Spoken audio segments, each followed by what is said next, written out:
munyemerere n'ubundi turebere hamwe rero amakuru agezweho azirutse avugwa muri iki gitondo.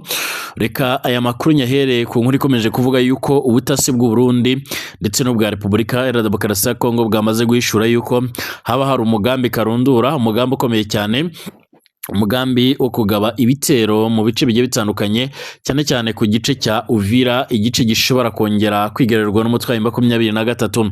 Uruhande rw'ingabo za leta ya Kongo kandi rwongeye gusabwa kuba maso ndetse no kwitegura mu buryo bukomeye cyane, nyuma y'aya makuru avuga yuko ku itariki 2 z'uku kwezi, ubwo ni ku munsi w'ejo kuwa mbere, hashobora kuzagaragara ibitero karundura, ibitero bishobora kuza kwibasira ibyo bice nk'uko amakuru akomeje kugenda atugera bivuga. Aya makuru agiye ahagaragara nyuma y'uko umutwe wa 23 ukomeje kugerageza n'ubundi gushimangira ko uzagaruka muri ibi bice, nyamara uruhande rwa leta ya Kongo narwo rukaba rukomeje kugerageza gushaka imbaraga mu rwego rwo kugira ngo rushimangire yuko rushaka kwirukana uyu mutwe wa 23 mu bice bigiye bitandukanye nk'uko amakuru atugera bivuga. Ndagaruka ku itangazo cyangwa se ubutumwa bwa General Prime Niyongabo cyangwa se umugaba mukuru w'igisirikare cy'u Burundi cyangwa se umuyobozi w'ibiro bikuru bya gisirikare mu Burundi, wongeye kwibasira abasirikare b'Abarundi nyuma yo kugerageza kurebera hamwe uburyo baziba icyuho kibikomeje kugenda bigaragara, cyane cyane ibikomeje kugenda bibera ku butaka bwa Kongo, aho abasirikare b'Abarundi bakomeje kubatikirira, bamwe bagafata umwanzuro wo guhunga, abandi bakava mu byabo nk'uko amakuru akomeje kugenda atugeraho abivuga. Aya makuru yihuta kandi akomeje kugenda agaragara mu gihe ibintu bikomeje guhindura isura ndetse no gufata indi ntera, mu gihe abandi bakurikiranira hafi ibibera ku butaka bwa Kongo, by'umwihariko bakomeza gushimangira ndetse no kugaragaza neza yuko umwanya n'umwanya intambara ishobora kuba yakunyuka ndetse ishobora no kuba yakomeza kugenda ihindura isura.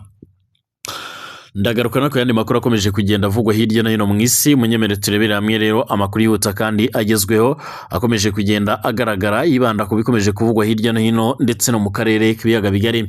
Ndakuramukije wowe dukurikiye uherereye ngaha mu Burundi, mu gisagara cya Bujumbura, uherereye Gitega, Bururi, mu Kayanza ndetse no mu bindi bice bigiye bitandukanye, abadukurikiye bari ngaha mu Rwanda, muri Uganda, Tanzania, Kenya ndetse n'ahandi, mwese reka ndabifurize kugira ibihe byiza cyane, kubwira ngo byonanditse sabone kugira ngo ucaronka amakuru n'ibiganiro byacu unabisangize ku nshuti zawe, ubwo n'abandi mwese mudukurikiye muri hirya no hino, munyemerere turebere hamwe ibikomeje kugenda bivugwa. Ni amakuru yihuta cyane ariko kandi agendanye n'ubutasi bikomeje kugenda bigaragara, aho inzego z'umutekano by'umwihariko zo ku ruhande rwa leta ya Kongo ndetse n'iz'u Burundi zamaze gushimangira ko by'umwihariko zigabisha ko hari igitero cyateguwe n'abarwanyi ba 23 mu gisagara cya Uvira. Amakuru ava mu gisirikare cy'u Burundi ndetse na Kongo aragabisha yuko hashobora kuba rero igitero i Uvira ku muhingamo wo ku munsi w'ejo kuwa mbere muri Kivu y'Amajyepfo. Bivugwa ko rero cyaba cyakozwe n'abarwanyi ba M23. Amakuru avuga ko kandi ibi biganiro by'imbere mu gihugu byabaye muri iyi minsi ya vuba rero mu turere twigaruriwe n'inyeshyamba, byerekana ko hari igitero cyateguwe mu ntumbero yo kubiba akajagari ndetse nk'uko bikomeje kugaragara no kwagiriza igisirikare cya Repubulika Iharanira Demokarasi ya Kongo FARDC ubu ngubu kigenzura iki gisagara cya Uvira, ndetse no mu rwego rwo kugira ngo iki gice babashe kuba bakisubiza. Amakuru ava mu gisirikare agabisha ko kandi hashobora kuba igitero i Uvira ku muhingamo wo kuri uyu wa mbere muri Kivu y'Amajyepfo, aho bivugwa ko kiraba gikozwe n'abarwanyi. Amakuru kandi by'umwihariko avuga ko ibiganiro by'imbere mu gihugu byabaye muri iyi minsi ya vuba rero mu turere twigaruriwe n'inyeshyamba, byerekana ko hari igitero cyateguwe mu ntumbero yo kubiba akajagari ndetse no kugerageza kwigarurira iki gisagara giherutse gufatwa n'umutwe wa 23. Aya makuru kandi avuga yuko kugeza amagingo aya ngaya, avuga ko intumbero ari uguteza ubwoba ndetse no gutesha agaciro abategetsi bariho ubu ngubu muri Uvira, ubu ngubu mu ntumbero yo gushigikira iki gitero cyangwa se kongereza igitutu cya politike y'igisirikare kuri Uvira. Uruhande rwa 23 kandi rukomeje kugenda rushimangira yuko nibakomeza kugabwaho ibitero bizarangira bisubije ibi bice byo muri Uvira, ibikomeje gutuma abenshi mu bakurikiranira hafi ibera ku butaka bwa Kongo bashimangira ndetse bakanagaragaza neza yuko intambara ishobora kuba yahindura isura umwanya n'umwanya. Amakuru yihuta cyane akomeje kugenda atugeraho akaba akomeza gushimangira ndetse no kugaragaza neza yuko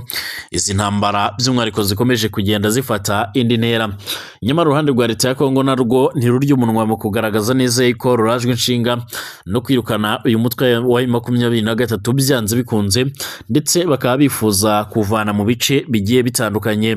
Ibi kandi bikomeje kugaragarira mu bitero bakomeje kugaba kuri uyu mutwe, byiganjemo ibitero by'intambara bafashwamo n'indege zitagira pilote zizwi nk'amadrone nk'uko amakuru atugeraho abivuga.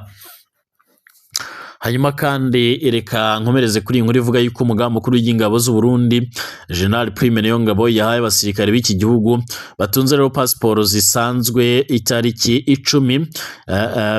by'umwihariko Gashyantare nk'uko bigaragara nk'itariki ntarengwa yo kuba bamaze kuzishyikiriza inzego za gisirikare. Birakubiye mu nyandiko uyu mujenerali aherutse kohereza abayobozi mu ngabo mbere yo kumenyesha abasirikare ubutumwa rero bwari bukubiyemo. General Prime Niyongabo yamenyesheje aba basirikare ko nta wemerewe gutunga pasiporo isanzwe nk'uko bigaragara nyuma y'ikibazo gikomeje kugaragara mu nzego z'umutekano z'u Burundi. Yavuze kandi ko pasiporo abasirikare bemerewe gutunga ari iz'akazi nk'uko bigaragara, passport de service bahabwa rero iyo boherejwe mu butumwa hanze y'igihugu abata bakayisubiza inzego z'umutekano. Yunzemo ko kandi mu gihe bibaye ngombwa ko umusirikare akenera kujya hanze y'igihugu atagiye mu kazi asabwa gusaba umugaba mukuru w'ingabo uruhushya rwo gutunga pasiporo isanzwe, undi rero akagomba kuyimusabira. General Prime Niyongabo yategetse umusirikare wese kandi utunze iyo pasiporo isanzwe cyangwa se urupapuro rumufasha rero kurenga imipaka y'u Burundi ko yaba yamaze kubitanga ku biro bikuru by'igisirikare bitarenze ku itariki 10 z'uku kwezi kwa kabiri twamaze kwinjiramo. Uburundi bwafashe iki cyemezo kandi mu gihe amakuru avuga yuko abasirikare babwo bakomeje gutoroka ku bwinshi bakajya gushaka akazi mu mahanga bivanye no kuba bakomeje kugirwaho ingaruka n'iyi ntambara ikomeje kubera ku butaka bwa Kongo. Mu byumweru bishize byavugaga ko kandi abasirikare bari bamaze gutoroka barengaga 500 biganjemwo abari baroherejwe kujya kurwana muri Repubulika Iharanira Demokarasi ya Kongo. Mu bigaragara iyi ntambara barwanagamo ni intambara itarigeze iborohera na gatoya ku buryo kugeza amagingo aya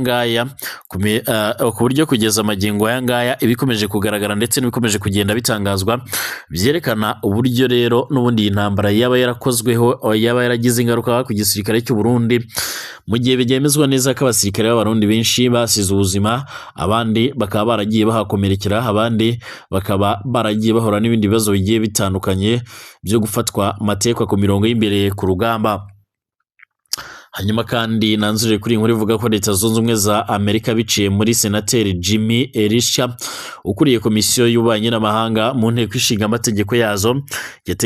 yateye utwatsi imbabazi ziheruka gusabwa na General Muhoozi Kainerugaba zigaragaza ko yamaze kurenga umurongo utukura.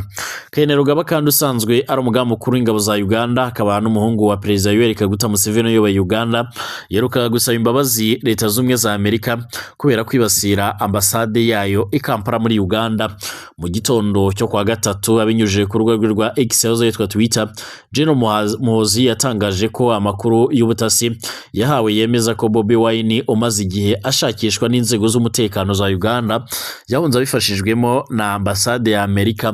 bityo ko rero ubufatanye bwabaga hagati y'impande zombi rero n'ubundi bwahagaritswe. Ati twebwe nk'ingabo za Uganda duhagaritse ubufatanye bwose n'ubuyobozi bwa ambasade ya Amerika i Kampala burimo rero ubujyanye n'imirimo yacu muri Somalia nk'uko bigaragara. Mu bundi butumwa kandi uyu musirikare yanditse ko rero yanditse ubufatanye bwa Uganda na Amerika mu bijyanye n'umutekano bwasubiye inyuma kuva ku itariki 20 kuva muri 2015 bigizwemo uruhare n'abayobozi ba ambasade.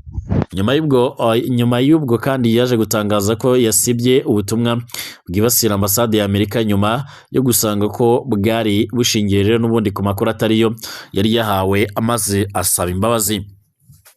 ati ndagira ngo nsabe rero imbabazi inshuti zikomeye zacu Leta Zunze Ubumwe za Amerika ku bw'ubutumwa bwa kare by'umwihariko namaze gusiba nari nahawe amakuru atariyo navuganye na ambasade wa Amerika mu gihugu cyacu kandi ibintu byose bimeze neza tuzakomeza ubufatanye mu bya gisirikare nk'uko rero bisanzwe. Senateri Liska kandi abinyujije ku rubuga rwe rwa X yagaragaje ko General Muhoozi yamaze kurenga umurongo utukura nk'uko bigaragara. Ati Komanda Muhoozi Kainerugaba by'umwihariko yamaze kurenga umurongo utukura, bityo Leta Zunze Ubumwe za Amerika zigomba kujya kongera gusuzuma umubano wazo mu by'umutekano harimo ibihano n'ubufatanye mu bya gisirikare na Uganda. Uyu musenateri kandi yanagaragaje ko imyitwarire ya General Muhoozi uhabwa amahirwe yo gusimbura se ku butegetsi itagomba gufatwa mu buryo rero bworoshye, bazashimangira ko gusiba ubutumwa bwe ndetse no gusaba imbabazi ntacyo bivuze mu gihe yaba yaramaze kurenga umurongo utukura. Yunzemo ko Amerika kandi idashobora kwihanganira uru rwego rw'umutekano muke n'ubushishozi buke bya Muhoozi mu gihe abakozi ba Amerika, inyungu za Amerika n'ubuzima bw'abasivile mu karere biri mu kaga nk'uko bigaragara. Mbashimire mwese abakomeje kudukurikira ndetse n'abakomeje kubana natwe mu makuru n'ibiganiro byacu, mbifuriza gukomeza kugira ibihe byiza.